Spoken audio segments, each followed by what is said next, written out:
Daniel chapter 1. In the 3rd year of the reign of Jehoiakim, king of Judah, Nebuchadnezzar, king of Babylon, came to Jerusalem and besieged it. And the Lord gave Jehoiakim, king of Judah, into his hand with some of the vessels of the house of God. And he brought them to the land of Shinar, to the house of his God, and placed the vessels in the treasury of his God.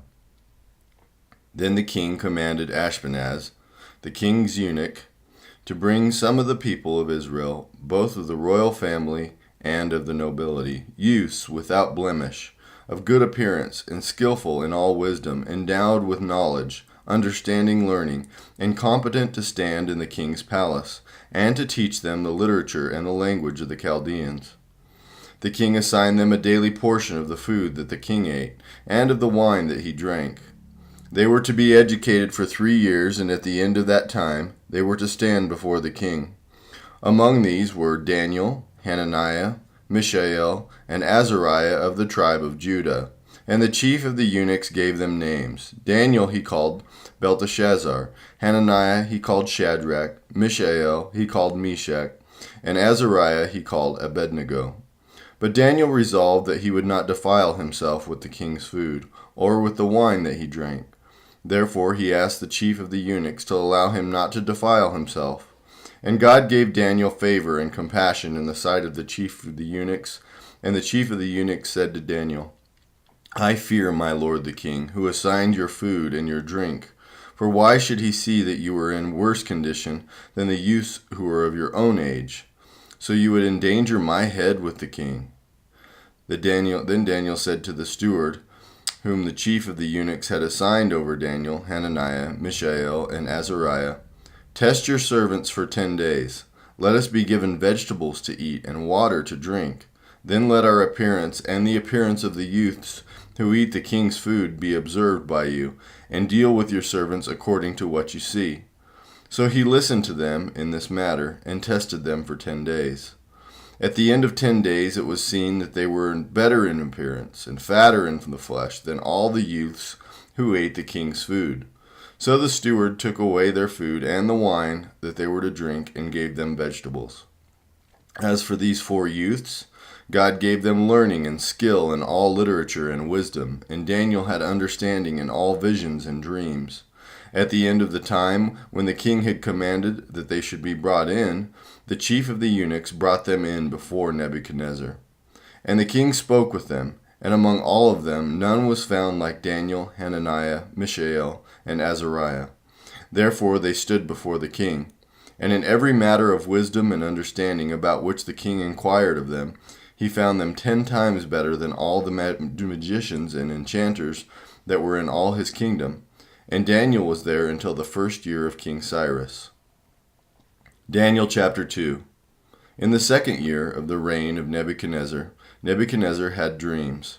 His spirit was troubled, and his sleep left him. Then the king commanded that the magicians, the enchanters, the sorcerers, and the Chaldeans be summoned to tell the king his dreams.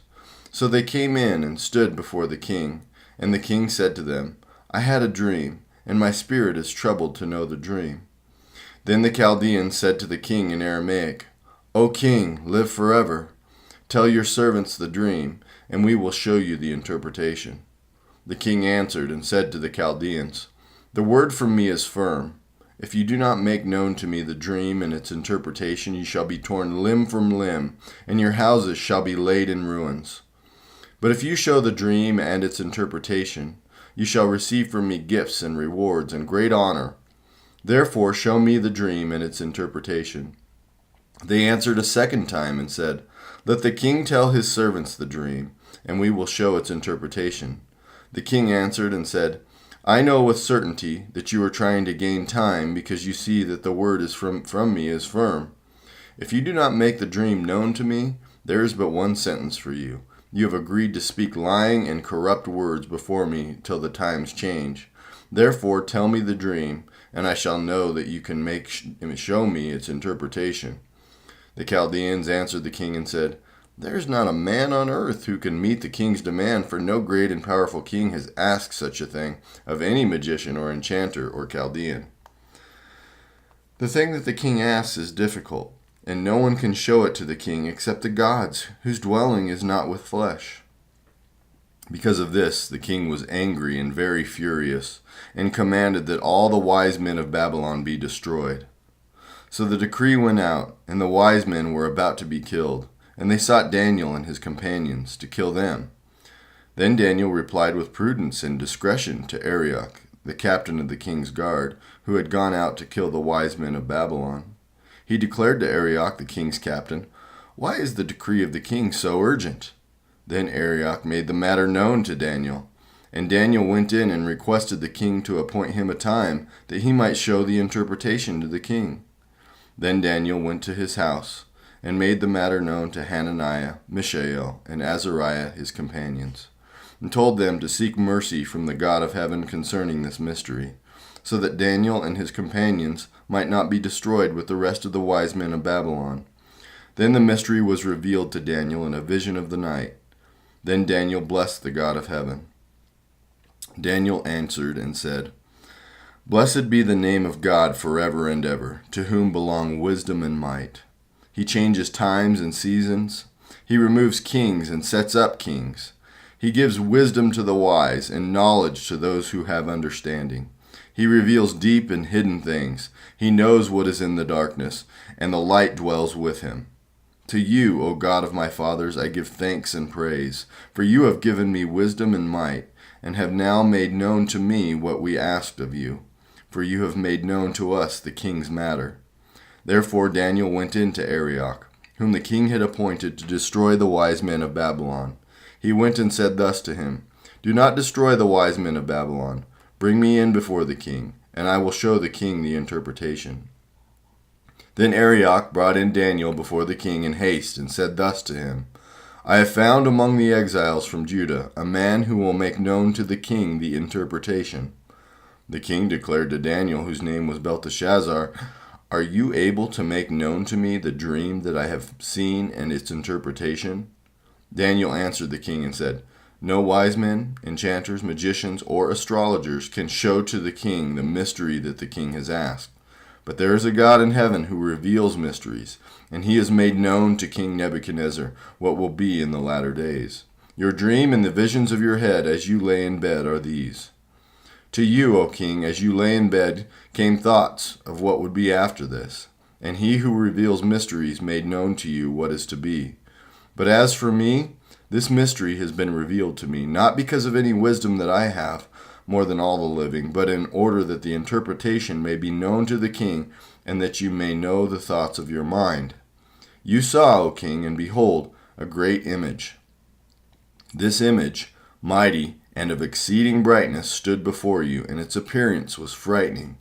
The head of this image was of fine gold, its chest and arms of silver, its middle and thighs of bronze, its legs of iron, its feet partly of iron and partly of clay. As you looked, a stone was cut out by no human hand, and it struck the image on its feet of iron and clay and broke them in pieces. Then the iron, the clay, the bronze, the silver, and the gold all together were broken in pieces, and became like the chaff of the summer threshing floors, and the wind carried them away, so that not a trace of them could be found. But the stone that struck the image became a great mountain and filled the whole earth. This was the dream. Now we tell the king its interpretation.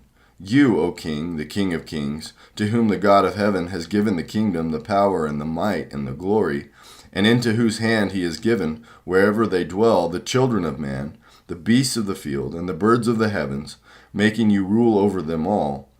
You are the head of gold. Another kingdom inferior to you shall arise after you, and yet a third kingdom of bronze, which shall rule over all the earth. And there shall be a fourth kingdom, strong as iron, because iron breaks to pieces and shatters all things. And like iron that crushes, it shall break and crush all these. And as you saw the feet and toes, partly of potter's clay and partly of iron, it shall be a divided kingdom.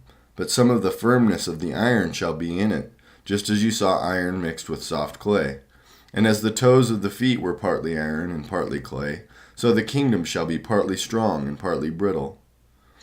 As you saw the iron mixed with soft clay, so they will mix with one another in marriage, but they will not hold together, just as iron does not mix with clay.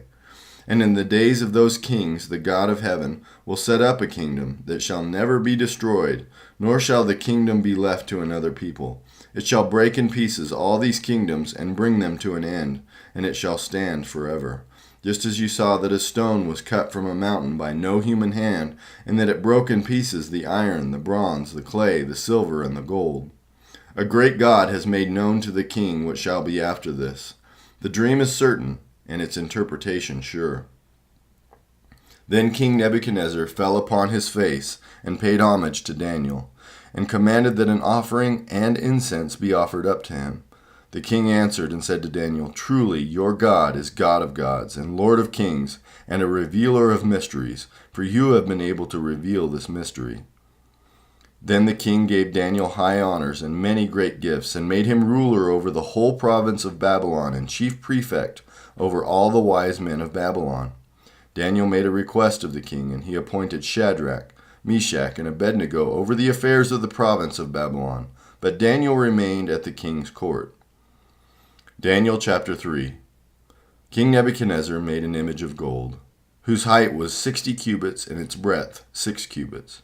He set it up on the plain of Dura in the province of Babylon. Then King Nebuchadnezzar sent together the satraps, the prefects, and the governors, the counselors, the treasurers, the justices, the magistrates, and all the officials of the provinces to come to the dedication of the image that King Nebuchadnezzar had set up.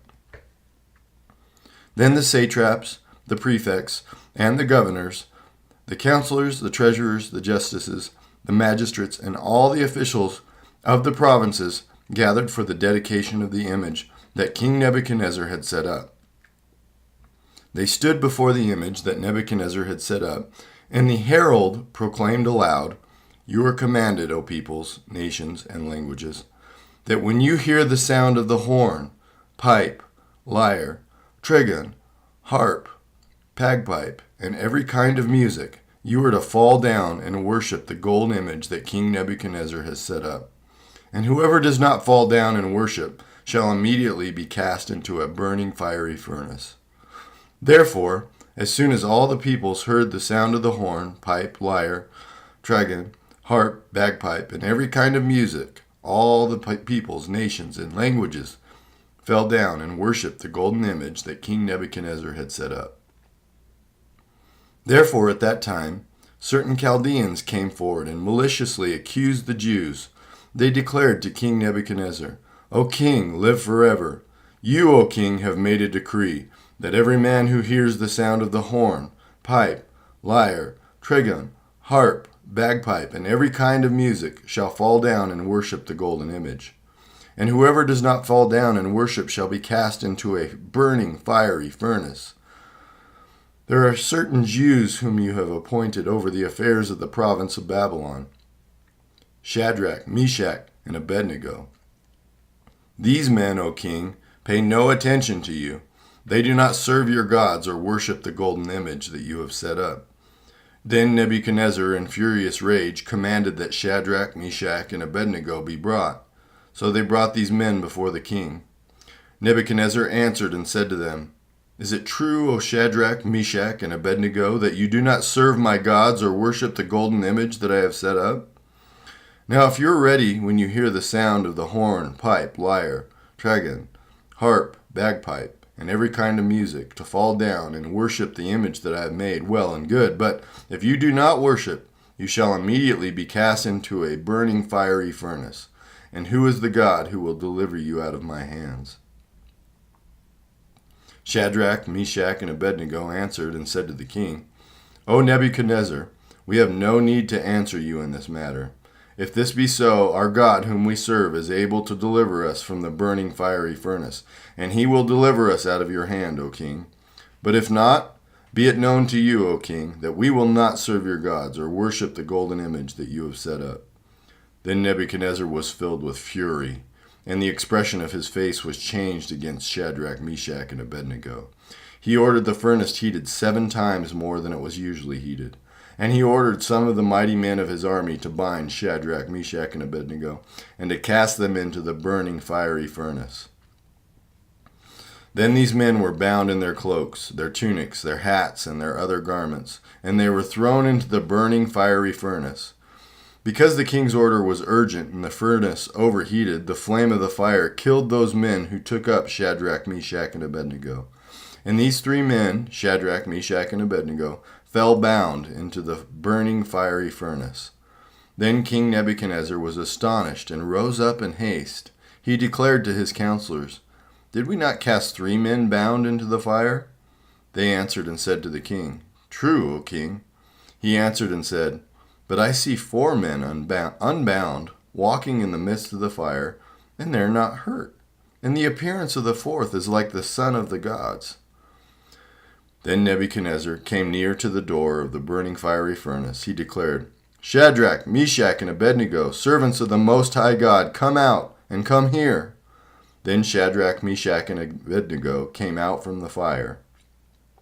And the satraps, the prefects, the governors, and the king's counselors gathered together and saw that the fire had not any power over the bodies of those men. The hair of their heads was not singed, their cloaks were not harmed, and no smell of fire had come upon them.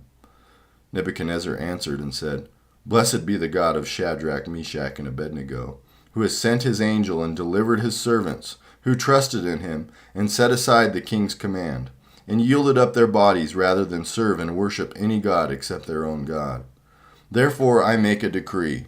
Any people, nation, or language that speaks anything against the God of Shadrach, Meshach, and Abednego shall be torn limb from limb, and their houses laid in ruins, for there is no other God who is able to rescue in this way." Then the king promoted Shadrach, Meshach, and Abednego in the province of Babylon. Psalm 55. To the choir master, with stringed instruments, a maskil of David. Give ear to my prayer, O God, and hide not yourself from my plea for mercy. Attend to me and answer me. I am restless, and in my complaint I moan. Because the noise of the enemy, because of the oppression of the wicked, for they drop trouble upon me, and in anger they bear a grudge against me. My heart is in anguish within me. The terrors of death have fallen upon me. Fear and trembling come upon me, and horror overwhelms me. And I say, "Oh, that I had wings like a dove! I would fly away and be at rest. Yes, I would wander far away. I would lodge in the wilderness." Selah. I would hurry to find a shelter from the raging wind and tempest. Destroy, O Lord, divide their tongues, for I see violence and strife in the city. Day and night they go around it, on its walls, and iniquity and trouble are within it. Ruin is in its midst. Oppression and fraud do not depart from its marketplace. For it is not an enemy who taunts me, then I could bear it. It is not an adversary who deals insolently with me, then I could hide from him. But it is you, a man, my equal, my companion, my familiar friend. We used to take sweet counsel together. Within God's house we walked in the throng. Let death steal over them. Let them go down to Sheol alive, for evil is in their dwelling place and in their heart. But I call to God, and the Lord will save me. Evening and morning and at noon I utter my complaint and moan, and he hears my voice. He redeems my soul in safety from the battle that I wage, for many are arrayed against me. God will give ear and humble them, he who is enthroned from of old. Selah. Because they do not change and do not fear God, my companion stretched out his hand against his friends. He violated his covenant. His speech was smooth as butter, yet war was in his heart. His words were softer than oil, yet they were drawn swords. Cast your burden on the Lord, and he will sustain you. He will never permit the righteous to be moved. But you, O God, will cast them down into the pit of destruction. Men of blood and treachery shall not live out half of their days, but I will trust in you.